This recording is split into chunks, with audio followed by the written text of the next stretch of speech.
Wild life welfare society ही सर्पमित्र society म्हणून पण ओळखली जाते, कारण या सोसायटीच्या मार्फत सापांना जीवनदान देण्याचे कार्य निरंतर केले जाते।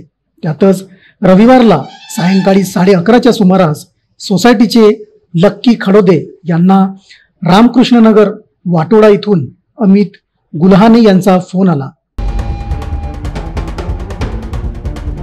फोन येताच लकी वडोदे यांनी विलंब न करता त्यांचे घर गाठले व बघितले तर काय, तस्कस जातीचा साप जाळीत अडकलाय।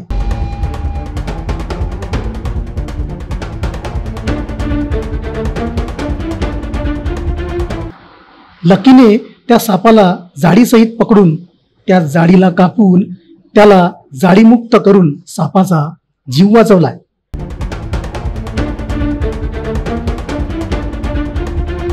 त्याच्या या कार्याने सापाचा जीव वाचला व गुल्हाने परिवार सुखावला।